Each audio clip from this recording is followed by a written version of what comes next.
Hello guys, welcome to the channel. Last video में हमने discuss किया था कि आईबीसी होता क्या है। ठीक है, इंट्रोडक्शन देख लिया था और लॉ जो ये कोड बना है इसके नाम का क्या मीनिंग है वहाँ तक हमने देख लिया था। ठीक है, और एक चीज़ और देखी थी कि इस लॉ को लाने की ज़रूरत क्यों पड़ी। ठीक है, अब इस लॉ को लाने की ज़रूरत क्यों पड़ी वहाँ तक हमने देख लिया था।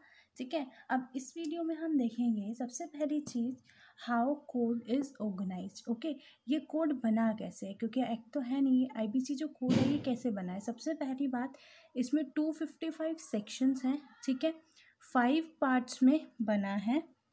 ठीक है, 5 पार्ट्स में डिवाइड है। अब 5 पार्ट्स जो है ना इसके, सबसे पहला पार्ट देखो, पार्ट 1 डील करता है इसका, पार्ट 1 डील करता है प्रिलिमिनरी से। ठीक है, और पार्ट 2 इसका डील करता है, पार्ट 2 डील करता है कॉर्पोरेट से। ठीक है, और पार्ट 3 डील करता है इसका इंडिविजुअल एंड एलएलपी से। ठीक है, पार्ट 4 इसका डील करता है आपका आईपी, आईपीए, आईयू, आईबीबीआई। ठीक है, और एए एजुकेटिंग अथॉरिटी। और पार्ट 5 जो है वो आपका क्या है, मिसलेनियस। ठीक है, मतलब उसमें मिक्स प्रोविजंस है। तो सबसे पहला पार्ट जो है वो प्रिलिमिनरी है। प्रिलिमिनरी में जो सेक्शंस हैं वो हैं सेक्शन 1 2 3। ठीक है, सेक्शन 1 जो है पहले वो पढ़ेंगे, फिर सेक्शन 2, फिर सेक्शन 3 में है आपका डेफिनेशंस। ठीक है, तो सेक्शन 3 में जो डेफिनेशंस है वो हम साथ में इकट्ठे नहीं पढ़ेंगे, क्योंकि एक ही बारी में अगर मैं आपको सारा सेक्शन 3 सारी डेफिनेशन पढ़ा दूंगी तो it would be boring for you और वो आपका वेस्ट ऑफ टाइम जाएगा। तो जैसे जैसे प्रोविजन में आगे बढ़ते जाएंगे वैसे तब हम उस डेफिनेशंस को कवर करेंगे। ओके, तो अब हम आते हैं सेक्शन 1 पे। एक चीज़ आपकी रह गई थी, सबसे पहले आपको पता होना चाहिए इंसॉल्वेंसी एंड बैंकरप्सी जो कोड है, हर जो कोड है ये बिल से आया। बिल जो था वो किसने ड्राफ्ट किया, तो बिल ड्राफ्ट किया था बैंकरप्सी लॉ रिफॉर्म्स कमेटी ने। ठीक है, under the ministry of finance. फिर आपको पता ही है बिल बनता है एक रिफॉर्म्स वगैरह कमेटी से बिल बनता है, जो भी है बिल वगैरह बनेगा कोड लाने के लिए, फिर वो पास होगा लोकसभा राज्यसभा जो भी प्रोसीजर रहता है पार्लियामेंट। ठीक है, प्रेसिडेंट की असेंट मिलेगी। ठीक है, प्रेसिडेंट असेंट मिलने के बाद वो फिर कोड बन जाता है। ठीक है, अब सबसे पहली बात आती है, आपको ये तो पता चल गया कि जो आईबीसी का जो ये भी कोड है ये कैसे आया। ठीक है, ये तो कमेटी से आया, बैंकरप्सी लॉ रिफॉर्म्स कमेटी से आया। ठीक है, दूसरी चीज़ आपको क्या पता करनी है, जो इसका सेक्शन 1 है, हर जो है कोड या एक्ट आपका सेक्शन 1 से स्टार्ट होता है। तो सेक्शन 1 क्या बात करता है, section 1 of the code provide that कि सीजी में अपॉइंट कोई भी डिफरेंट डेट ले सकती है डिफरेंट प्रोविजंस के लिए। ठीक है, of this code and any reference जो मतलब अलग अलग डेट ले सकती है। आईबीसी का जो आपको पता है अभी भी कि इंडिविजुअल वाला पार्ट जो है वो अभी भी मतलब इनेक्ट नहीं हुआ है, लागू नहीं हुआ है।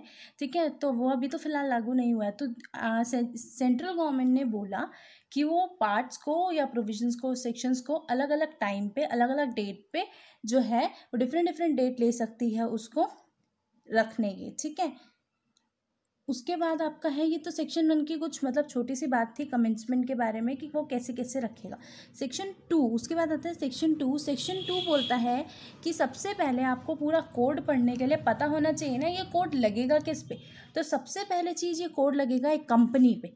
कंपनी किस में बनती है, कंपनी या तो कंपनीज एक्ट 2013 में बनी हो या पुराने प्रोविजन में बनी हो। पुराना कौन सा है, कंपनी लॉ, कंपनीज एक्ट 1956 या उस सॉरी या उसमें बनी हो। एनी अदर कंपनी जो किसी स्पेशल एक्ट से बनी है, किस में बनी है, स्पेशल एक्ट से।